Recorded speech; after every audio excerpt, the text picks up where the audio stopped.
Hoy es agosto 29 del año 2021 y quiero leerles dos pasajes que puedan servir como esa plataforma espiritual en la que nosotros nos montamos para poder escuchar la voz de Dios. Marcos 9:23 dice, ¿cómo que si puedo?, preguntó Jesús. Todo es posible si uno cree. Al instante el padre clamó, sí, creo, pero ayúdame a superar mi incredulidad. Y Efesios 3:20 dice, y ahora que toda la gloria sea para Dios, quien puede lograr mucho más de lo que pudiéramos pedir e incluso imaginar mediante su gran poder que actúa en nosotros. Y esto es lo que el Señor nos quiere decir en esta mañana. ¿Crees que soy un Dios y que puedo hacer mucho más de lo que esperas e imaginas? Hoy he venido a lidiar con la incredulidad que llevas en tu corazón. La incredulidad y desconfianza se han infiltrado en tu mente trayendo dudas sobre mi bondad, mis planes y propósitos para tu vida. Has pedido que te dé más fe para ver mis promesas, pero no es fe lo que te hace falta. Tienes en ti el poder del Espíritu Santo y yo mismo te di una porción de fe para creer, dice el Señor. Pero la semilla de incredulidad que ha sido plantada en ti es la que está creciendo en tu mente y en tu corazón. Por eso, haz tuya esta oración. Señor, sí creo, pero ayúdame a superar mi incredulidad. Señor, sí confío en Dios. Ayúdame a confiar más en ti.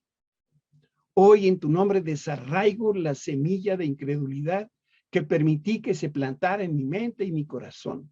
Y declaro que creo que eres Dios y que puedes hacer más de lo que yo podría esperar e imaginar, porque lo pido en el nombre que tiene poder sobre todo nombre, en el nombre de Cristo Jesús. Amén. Y amén. A la reflexión de este día, yo la he intitulado Jesús quiere que confíes en él. Yo creo que todos de una o de otra manera le tenemos pavor a la pobreza. Y los que nos antecedieron también sintieron el mismo temor a quedarse sin un peso en la bolsa. Muy pocos son los que nacen en abundancia y menos son los que acumulan riquezas de una manera honesta. La gran mayoría de las personas vive en constante amenaza de quedarse sin techo y sin alimento. Los discípulos de Jesús eran personas así como tú y yo, y también se preocupaban por los asuntos cotidianos como nosotros. Y cuando el Señor los llamó, dejaron de ejercer su oficio, dejaron de ejercer su profesión y lo siguieron. Seguramente la familia y los amigos de los discípulos pensaban que esto que estaban haciendo era fanatismo o que se habían metido en la locura más grande del universo. ¿Por qué alguien dejaría su trabajo y un ingreso medianamente seguro para seguir a un hombre que parecería no tener ni siquiera los recursos necesarios para sobrevivir? ¿Sabes? Los discípulos tenían que dejarlo todo para aprender una lección fundamental. Y esta es que cuando Dios llama, Él provee. Si estuviéramos presenciales, te diría, ¿por qué no repites conmigo? Cuando Dios llama, Él provee. Esta es una promesa de Dios. La responsabilidad de los discípulos era seguir a Cristo. Y la responsabilidad de Cristo era proveer y suplir las necesidades de sus seguidores. Así es como Dios opera. La enseñanza de hoy no es solo para los que se dedican de tiempo completo al ministerio. Todos experimentamos circunstancias y adversidades en las cuales yo siento cómo el Señor nos ha ido estirando para poder crecer y aprender a confiar y a depender de Él. Yo no sé si ustedes lo han experimentado, pero yo creo que en estos meses de confinamiento que hemos sentido todos, Yo he sentido cómo Dios ha querido que yo me estire, ¿no? Y a veces le decimos, Señor, ¿no podrías jalarle menos? Todos hemos experimentado que la fe se desarrolla en la prueba, en las dificultades, y nunca se desarrolla en la comodidad. Y en realidad, ¿quiénes son los que creen? ¿Quiénes son los que tienen fe? Déjame decirlo, y a lo mejor, espero no ofenderte, pero son aquellos que están desesperados y que no tienen otra opción. Esos son los que creen. El diablo dice, sígueme y serás rico. Cristo dice, deja todo y sígueme. Si lo haces, mi Padre te va a recompensar 100 veces más aquí en la tierra. Y como hoy aprendimos con Rogelio, y además te va a dar la vida eterna. Déjame que te enseñe este pasaje que es en el Evangelio de Mateo 19:29. Y todo aquel que haya dejado casas, fíjate que está en plural, casas, o hermanos, o hermanas, o padre, o madre, o hijos, o bienes por mi causa, recibirá 100 veces más a cambio y heredará la vida eterna. Jesús se disponía a dar una lección de vida, y esto lo hacía para que Pedro nunca olvidara que el Señor hizo un milagro muy especial, muy peculiar. Y una vez más, Jesús mostró el cuidado que tenía por sus discípulos y al mismo tiempo les enseñó a cumplir con sus responsabilidades. Vamos a leer aquí en Mateo 17:24. Cuando Jesús y sus discípulos llegaron a Capernaum, los cobradores de impuesto del templo se acercaron a Pedro y le preguntaron, ¿tu maestro no paga el impuesto del templo? Saben, este impuesto del templo era el equivalente de 2 dracmas. Sí lo paga, contestó Pedro. Luego entró en la casa, pero antes de tener oportunidad de hablar, Jesús le preguntó, ¿qué te parece, Pedro? ¿Los reyes cobran impuestos a su propia gente o a la gente que han conquistado? La pregunta era, ¿cobran a sus hijos o a los extraños? Versículo 26. Se los cobran a los que han conquistado, contestó Pedro. Muy bien, dijo Jesús. Entonces los ciudadanos quedan exentos. Sin embargo, no queremos que se ofendan. En una de las traducciones dice algo que me gusta mejor. Para que no escandalice a esta gente, desciende al lago y echa el anzuelo, abre la boca del primer pez que saques y ahí vas a encontrar una gran moneda de plata. Este era un estatero, una moneda griega equivalente a 4 dracmas. Y entonces dice, tómala y paga mi impuesto y el tuyo. ¿Tú sabes lo único que es seguro en esta vida? Son 2 cosas, la muerte y pagar impuestos. Y si no me crees, pregúntale a Ramón. Él se la pasa pescando todo el día, buscando estateros. Los impuestos no hacen distinción entre los ricos y los pobres. Jesús, el Hijo de Dios, pagó a las autoridades lo que le exigían. Esto es de admirarse. En este caso no se trataba de un tributo civil, sino uno religioso. Se recolectaba el dinero para pagar los gastos y la nómina del templo, y donde que la nómina era muy grande, había muchísimos sacerdotes que ayudaban. Y el origen de esta práctica viene del tiempo del Antiguo Testamento, porque Dios ordenó lo siguiente que yo quiero que leas conmigo, Éxodo 30:13.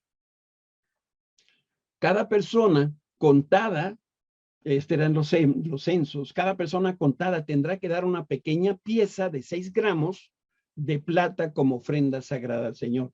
Este pago es de medio ciclo, según el ciclo del santuario, que equivale a 20 jeras. La mitad de un ciclo era la 4ª parte del salario mínimo de un día de trabajo. ¿Qué quiere decir esto? Que los servicios del templo requerían de muchos recursos humanos, materiales. Se necesitaba incienso, Se necesitaban animales para el sacrificio y todo lo necesario para el mantenimiento, incluyendo los salarios de los que trabajaban de tiempo completo. Y este impuesto era voluntario. Debemos entonces entender que no es lo mismo hacer algo de manera voluntaria que por obligación.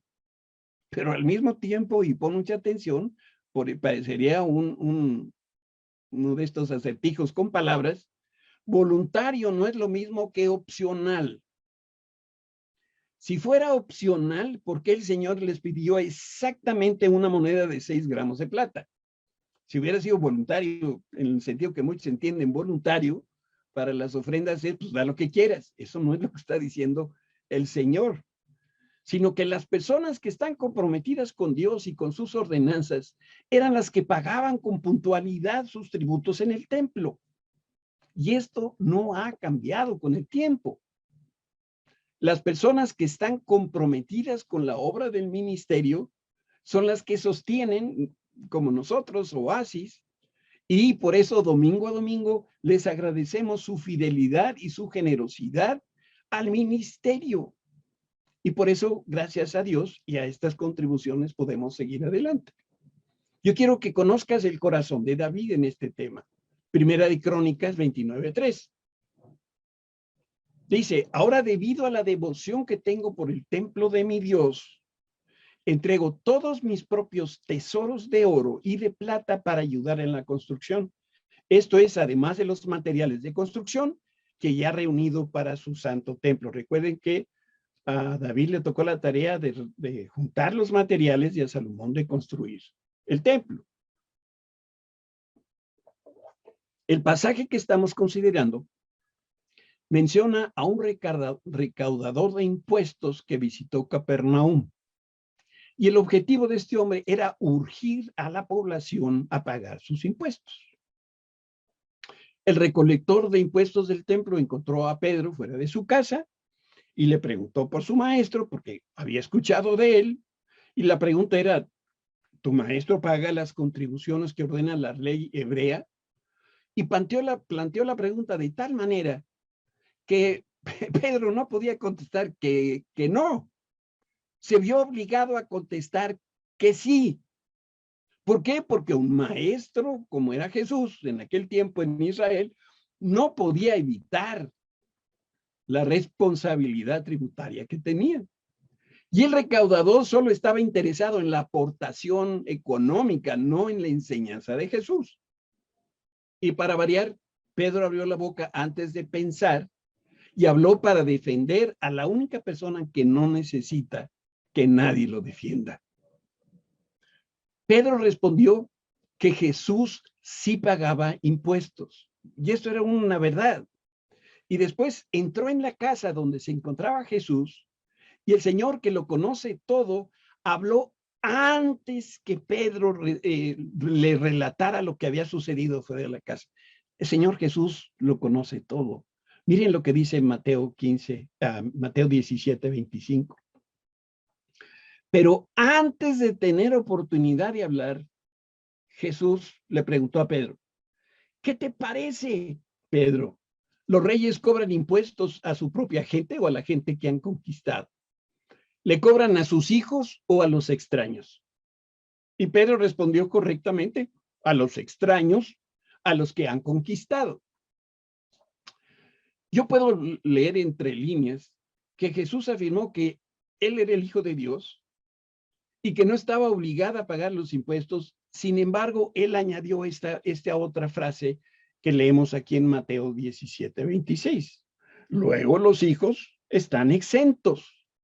Sin embargo, para no ofenderles, ve al mar y echa el anzuelo y el primer pez que saques, tómalo y al abrirle la boca vas a hallar un estatero, esta moneda que vale 4 dracmas, tómala y dásela por ti y por mí. Te quiero hacer una pregunta. Tú que pagas impuestos, ¿la Secretaría de Hacienda rechaza tu dinero si lo guardaste debajo del colchón? Por supuesto que no. ¿Por qué Jesús produjo el dinero para los impuestos de la boca de un pez? Bueno, a esa pregunta no tengo la respuesta. Pero lo que sí te puedo asegurar es que Jesús no lo hizo para fomentar la flojera o la pereza de nadie. No se le vaya a ocurrir que ahora que venga la declaración de impuestos o están haciendo sus declaraciones Hacienda, vayan a decirle al contador, un momentito, voy a pescar, a ver si el señor me manda en un pez los impuestos que debo pagar. Por lo general, Dios suple el dinero que nosotros necesitamos a través del trabajo duro, del trabajo agotador, porque dice el libro de Génesis, y estas son palabras de Dios, te ganarás el pan, ¿cómo? Con el sudor de tu frente. Ese es el trabajo que nosotros tenemos asignado por parte de Dios. Pero también Dios puede hacer un milagro y darte dinero de otra manera. Para cuando sucedió este incidente, Pedro había dejado las redes de pescar. Pero me imagino que en un día de trabajo regular, Pedro hubiera sacado más de un estatero y la paga de impuestos no le era ningún problema. Pero Jesús le pidió a Pedro que ese día fuera a pescar. No hay que perder de vista que Jesús un día le dijo, Pedro, sígueme. Y con esto el Señor le estaba diciendo, deja de pescar. Y en esta ocasión, el Señor le dice, ve a pescar, pero no le estaba diciendo, regresa a las redes, sino por esta ocasión, ve y pesca, tú que sabes hacer esa cosa. Y lo único que tenía que hacer era tomar el ciclo de plata de la boca del primer pez que pescara y ese lo diera como un tributo al templo. Y encontraría en ese pez lo necesario para pagar los impuestos de los dos. Y tú dices, ¿y toda esta cosa qué tiene que ver conmigo? Y tiene unas enseñanzas, esta porción de la escritura fantásticas. La primera es que Dios conoce todo. Como siempre, el Señor tiene total control de todas las cosas y lo demostró desde el momento que Pedro entró a su casa y después de platicar con el recolector de impuestos. Jesús ya sabía lo que había hablado Pedro, porque conocía que los dos hombres estuvieron hablando afuera de la casa. Y esta es una virtud exclusiva de Dios. Y bueno, y Jesús es Dios. Mira cómo le explica la Biblia. Vamos a leer Isaías 65:24. Le responderé antes que me llamen. Cuando aún estén hablando de lo que necesiten, me adelantaré y responderé a sus oraciones. Eso solamente lo puede hacer Dios. Jesús es Dios y estaba haciendo justamente lo que profetizó Isaías. Cuando Cristo tiene sus ojos y sus oídos puestos en cada uno de nosotros, Él ya sabe cuáles son nuestras necesidades. Él también conoce nuestras conversaciones en las que hemos estado involucrados. E incluso Él también conoce lo que otros hablan de nosotros.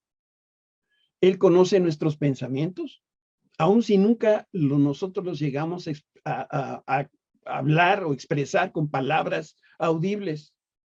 También conoce el dolor de nuestro corazón. Dios conoce todo. Y Jesús conoce quiénes somos, lo que queremos esconder y lo que otros nos están ocultando. Y su conocimiento abarca el universo. Su entendimiento y conocimiento es infinito. No conoce límite. Mira cómo dice el Salmo 147. Alabado sea el Señor.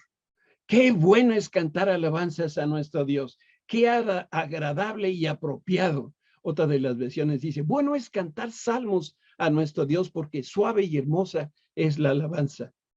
El Señor reconstruye a Jerusalén y trae a los desterrados de vuelta a Israel. Él sana a los de corazón quebrantado y les venda las heridas. Cuenta las estrellas y llama a cada una por su nombre. Qué grande es nuestro Señor. Su poder es absoluto y su comprensión supera todo entendimiento. Grande es el Señor y su entendimiento es infinito. Y esta verdad nos tiene que llenar de consuelo, porque significa que Jesús vivió cada situación que nosotros vivimos, cada prueba y cada tentación, y nunca pecó. Por eso Él se puede identificar con nosotros. Eso dice el autor de la carta a los Hebreos. Él conoce todas las cosas, aun las que nosotros consideramos probables o improbables. Y con ese pleno entendimiento que tiene, actúa e intercede por nosotros. Él sí sabe lo que se necesita hacer. Entonces Jesús, en ese conocimiento infinito, vio una moneda en lo profundo del mar, como también el Señor puede ver lo que hay en la profundidad de nuestro corazón. Porque todas las cosas, dice la Biblia, están presentes delante de Él. Todas. Por eso tú y yo, cuando estamos en la presencia de Dios, estamos completamente desnudos. Él los conoce de la cabeza a los pies. Y cualquiera que sea la situación que estamos viviendo, Jesús la conoce y lo más importante, Jesús la resuelve. Déjame decirte otra enseñanza de esta historia. El reino de Cristo es soberano. Y las palabras de Jesús son muy reveladoras. Vamos a regresar a Mateo 17, 25 y vamos a leer la segunda parte de este versículo. ¿Qué te parece, Pedro? Esto ya lo leímos. ¿Los reyes cobran impuestos a su propia gente o a la gente que han conquistado? Es decir, ¿cobran a los hijos o a los extraños? Yo creo que estarás de acuerdo conmigo que la cruel realidad nos enseña que los reyes de la tierra no pagan impuestos. Ellos los cobran y en muchos de los casos se los embolsan. Y nosotros también sabemos que ningún rey impone impuestos a su propia familia. Desde siempre, ningún hijo es obligado a pagar impuestos mientras que su padre está en el poder. Y todos conocemos la historia en nuestro país, así sucede. Por eso, ¿cómo era posible que Cristo iba a pagar impuestos cuando Él es el Señor de la tierra y el universo? ¿Por qué iba a pagar impuestos del templo si Él es el Señor del templo? ¿Sabes? Dios dice en su palabra que Él es el dueño del mundo y de nosotros. Por eso está escrito, y vamos a leerlo y recordar Ageo 2:8. La plata es mía y el oro es mío, dice el Señor de los ejércitos. No está refiriéndose solamente al dinero, solamente a los bienes económicos. Está diciendo, Dios es el dueño de todo el universo. Y además le pertenecemos a Dios porque Dios nos creó y Jesús nos redimió. Y eso lo dice Pablo a los Corintios y lo vamos a leer aquí. ¿No se dan cuenta de que su cuerpo es el templo del Espíritu Santo, quien vive en ustedes y les fue dado por Dios? Ustedes no se pertenecen a sí mismos porque Dios los compró a un alto precio. Por lo tanto, honren a Dios con su cuerpo. Aquí nosotros tenemos que aprender de aquí en adelante a ponerle comillas cada vez que hablamos de lo mío. Dios es el propietario de nosotros y también de todas las cosas que nosotros decimos que son mías.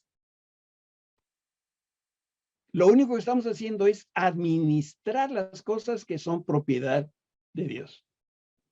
Yo les digo a mis hijos y a mis nietos que todo lo que hay en esta casa es mío, incluyéndolos a ellos. Nomás que no les digo la otra parte, realmente no son míos, son de Dios. Dios es el propietario. Nosotros tenemos que aprender a reconocerlo como dueño. Y cuando lo hacemos, estamos renunciando a nosotros mismos y a lo que equivocadamente nosotros llamamos mío. Entonces, lo que debiéramos hacer todos es tomar las escrituras de propiedad, tomar las facturas de las cosas que nosotros hemos comprado y decimos que son mías, y todo lo que tenemos, y endosarlo hoy mismo, hacer una transferencia al Señor Jesucristo. Ahora, ¿por qué fue que Cristo pagó impuestos? Bueno, Él nunca hizo algo o dijo algo para ofender para escandalizar a las personas. Jesús nunca sería piedra de tropiezo. Y por eso el Señor pagó lo que le exigían. Y también lo hizo porque quería que Pedro y los otros discípulos aprendieran a pagar sus impuestos y a pagar sus obligaciones. Si tú debes algo, le debes a alguien, le debes al señor Vancomer, tenemos que aprender que nosotros no debemos tener a quien deberle, porque la palabra dice que nosotros somos esclavos de aquellas personas o instituciones a las cuales nosotros les debemos. Empezando con Hacienda. Todos los que tienen negocios propios y me están escuchando. Una marca de ser buenos cristianos es que somos buenos para pagar los impuestos. Lo que dice la ley. Aunque Jesús es el dueño de todo y Él nada debe, Él nos da para que podamos experimentar su gracia y entonces podamos bendecir, dar con generosidad a los que nos rodean. Arturo nos decía en un momento cuando estaba hablando de la ofrenda, Dios nos da para dar. Dios no nos da para guardar, ni menos nos da para acumular. Hay una tercera lección que yo puedo extraer de esta historia de Pedro, y es el poder de Cristo es soberano. El Señor tiene autoridad sobre toda la creación. Cuando el milagro de pesca con Pedro, en una de las ocasiones, Jesús le ordenó a Pedro lanzar las redes y recogieron, dice la Biblia, tantos peces que la barca se hundía. Y en este nuevo milagro, Jesús hizo converger varios factores. Escúchame, porque es bien interesante. Fíjate lo que tuvo que hacer Jesús para este milagro. 1, tuvo que haber una persona que perdió un día una moneda de un ciclo de plata. 2, un ciclo era la cantidad exacta para el pagar los impuestos del templo de 2 personas. 3, hubo un pez con hambre de monedas. 4, el mismo pez se dirigió al anzuelo de Pedro y mordió la carnada.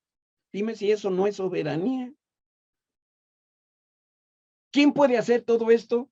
Pues solamente el Rey de Reyes y el Señor de Señores. Qué asombroso entonces resulta que cada vez que Pedro pescaba en obediencia a Cristo ocurría un milagro. Tú que tienes problemas económicos, necesitas entender que está aquí la verdad. Por eso lo decíamos en un momento anterior. Cuando Dios llama, cuando Dios te pide hacer algo, Él se va a encargar de los resultados.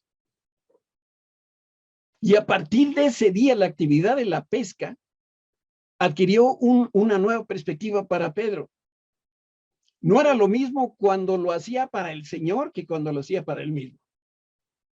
Y eso prueba que toda la naturaleza obedece a Dios y obedece a su llamado. Y nosotros debemos aprender a ser como ese pez. ¿Cuántas veces el Señor no nos habrá dicho, ve y cómete esa moneda? Ve y pepena ese anzuelo, y nosotros hemos dicho, no, Señor, que lo haga otro. Y hay una cuarta enseñanza, al menos que yo veo en este pasaje, y es que Cristo es soberano sobre sus seguidores. El Señor le dio una instrucción a Pedro para que lo obedeciera al pie de la letra. Ay, cada vez que digo al pie de la letra me acuerdo de la chamba.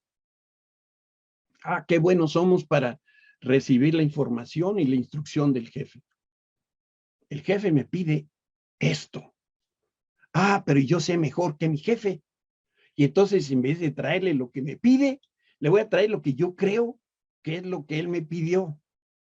Y tantas veces yo hice eso en el trabajo, me fue rete mal. Si tienes una mejor idea que tu jefe, te recomiendo que hagas esto. Primero, cumple al pie de la letra lo que te pidieron. Y le dices, jefe, aquí está, con mi mejor esfuerzo. Y una vez que le entregaste lo primero, le dices, ah, pero tengo una mejor idea. Y esta es esta otra. Ahora le das a tu jefe la oportunidad de que él escoja proyecto 1, proyecto 2. ¿Sabes? A veces las órdenes que vienen de Dios parecen una locura. ¿Cómo Pedro iba a pescar un pez que tuviera una moneda de plata? Pero nunca olvides que Él es el maestro y nosotros somos los discípulos. Él es el rey y nosotros solamente somos los súbditos y en el mejor de los casos embajadores. Por eso una marca distintiva de un discípulo de Cristo es la obediencia irrestricta a su Señor. Déjame que leamos juntos este pasaje de Juan 8:31. Tengo aquí dos versiones que me gustaría que las leyéramos juntos. Dijo entonces Jesús a los judíos que habían creído en él: si vosotros permanecéis en mi palabra, seréis verdaderamente mis discípulos. La Nueva Traducción Viviente dice: Jesús le dijo a la gente que creyó en él: ustedes son verdaderamente mis discípulos si se mantienen fieles a mis enseñanzas. Cristo gobierna sobre nosotros y lo hace con amor y lo hace con justicia. Para él nosotros somos sus amigos y no sus esclavos. Nuestra amistad con Cristo produce una alianza que es perdurable y la unión que hacemos con él es completamente indisoluble. Jesús jamás abandonaría a Pedro y al mismo tiempo Pedro debía entregarse al Señor por completo. Cristo le dijo a su amigo Pedro que fuera por esa moneda y después que vaya él y la entregue. Y dijo Jesús también de forma muy específica: dásela al tributario por mí y por ti. Y sabes que el Señor no ha cambiado y sigue haciendo lo mismo por sus amigos. Él dejó la gloria y tomó la forma del hombre y lo hizo por él y por nosotros. Cristo venció la tentación y el diablo. Lo hizo por él y lo hizo por nosotros. Él sufrió burlas, traición, dolor y lo hizo por él y lo hizo por nosotros. Fue clavado a un madero. Lo hizo por él y lo hizo por nosotros. Él se levantó de una tumba y ascendió al cielo. Lo hizo por él y lo hizo por nosotros. Y pronto vamos a reinar juntos. Y entonces lo hará por él y también por nosotros. Jesús es el Hijo de Dios, pero también es nuestro hermano y nuestro amigo. ¿Qué ganó Pedro de esta experiencia? Tantas cosas. Al menos puedo citar 4. Aumentó su fe. Experimentó el poder de Cristo. Conoció un poquito más del carácter de su Señor. Y también tuvo un motivo más para adorar a Dios. Imagínate la cara de Pedro cuando pesca un pez, le abre la boca y ahí está lo que dijo Jesús que iba a estar, una moneda de plata. Años más tarde, Pedro testificaba de la fidelidad del Señor y utilizó estas palabras que vamos a leer en 1 de Pedro 5:6. Aquí él escribe de su propia experiencia a una iglesia que está en persecución. Así que humíllense ante el gran poder de Dios y a su debido tiempo Él los levantará con honor. Pongan todas sus preocupaciones, todos los que están afectados por el COVID, todos los que están ansiosos por el bicho este, en las manos de Dios, porque Él cuida de ustedes. El Señor Jesucristo es el mismo ayer, hoy y siempre. Por lo tanto, nosotros podemos esperar que nos trate igual que trató a Pedro. Y Él me mandó este día para que yo trajera un mensaje para ti. Él quiere producir milagros, particularmente en nuestra economía. Pero sobre todo el Señor quiere dirigir cada uno de los pasos de tu vida y de la mía. Y para eso necesitamos algo que es crítico y sin el cual no va a haber milagros. Y esto es que tenemos que confiar y someternos a Cristo. Cuando Pedro abandonó su negocio pesquero para seguir a Cristo, no tenía idea de lo que iba a experimentar. Jamás se imaginó que experimentaría en carne propia el poder de Dios de una manera concreta y poderosa. Nunca se imaginó que tendría la oportunidad de compartir el corazón de Cristo y también el dinero de Cristo. Paga estos impuestos, le dijo Jesús a Pedro, paga por ti y por mí. ¿De quién salió ese dinero? Del propietario del oro y de la plata de la tierra, que es Dios. Por eso yo te pregunto esta mañana, ¿quieres que Dios haga un milagro en tu vida y cubra todos tus compromisos y todas tus necesidades económicas? Como decía Arturo, no tus caprichos, tus necesidades económicas. Quiero decirte que para Dios nada es imposible. Ay, excepto una cosa. La decisión más importante de tu vida, decía Rogelio hace unos momentos. Reconocer a Cristo como tu Salvador. Es que ahí empieza todo esto. Para poder entrar al ámbito de los milagros de Dios, cada persona necesita confiar, necesita creer que Jesús es el Hijo de Dios, necesita confiar que Él se va a hacer cargo de tu vida y de mi vida. Por eso la pregunta más importante de hoy, y por eso no puedes dejar esta transmisión hasta que tú no la respondas, es: ¿reconoces que Jesús es el Hijo de Dios y tu Salvador? Y solamente hay una respuesta correcta, y esa es sí. Por eso yo te quiero hacer un llamado esta mañana. Yo te quiero decir con todo el corazón que Cristo te está buscando, que quiere hacer milagros en tu vida, pero necesita primero hacer el milagro de milagros, y ese es el perdonar tus pecados. Y que tú le puedas creer en Él para recibir la salvación. Por eso ahí donde tú estás, yo te voy a invitar a que digas conmigo estas palabras: Señor Jesús, reconozco que tú eres el Hijo de Dios. Reconozco que tú moriste en la cruz. Reconozco que tu sangre lavó y quitó todos mis pecados.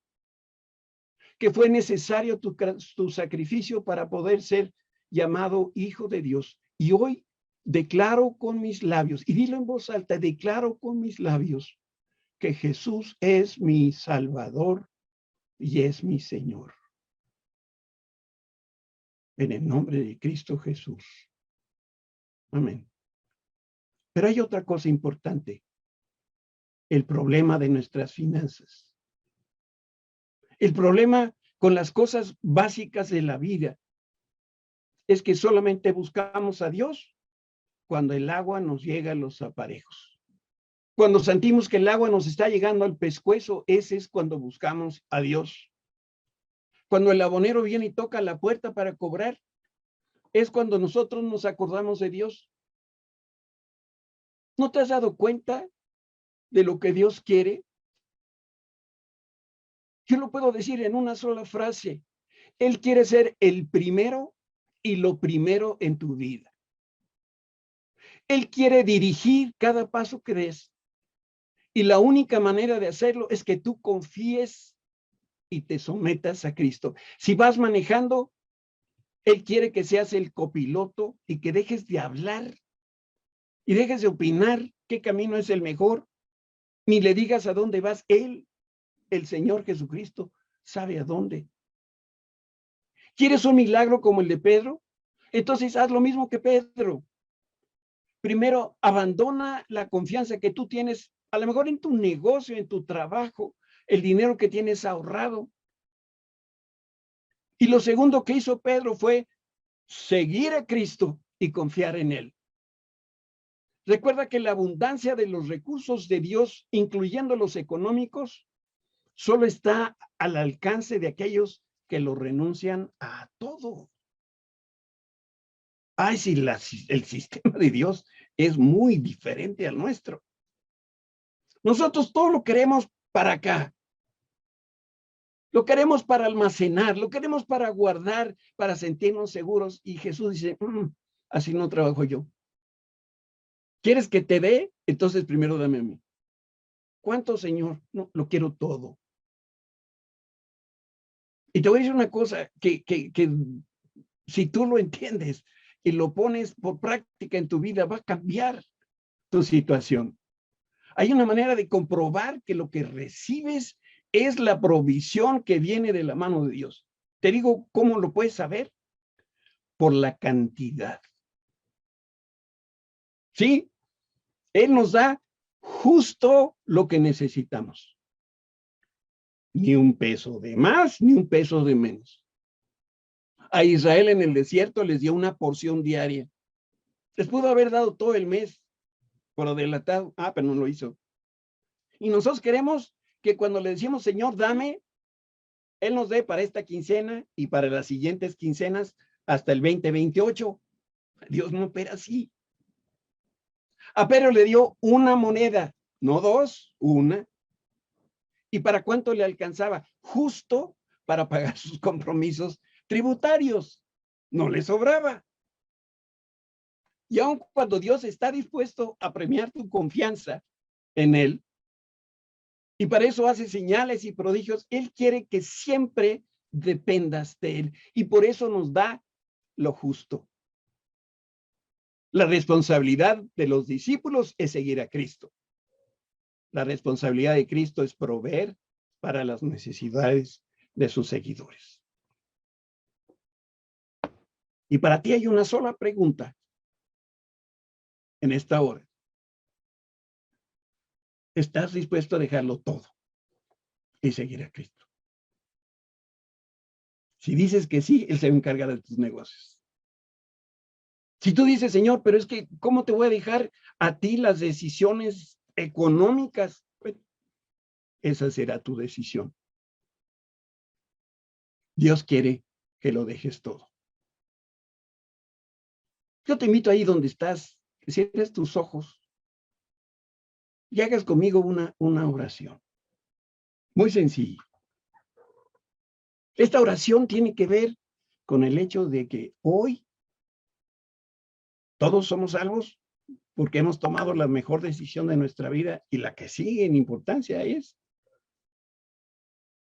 darle todo lo que nosotros somos y tenemos. Padre Santo, tú sabes cuán débiles somos. Tú sabes, Señor, el tamaño de nuestra fe tan pequeña que es. Y tú hoy nos recuerdas y nos animas a dejarlo todo y seguirte a ti.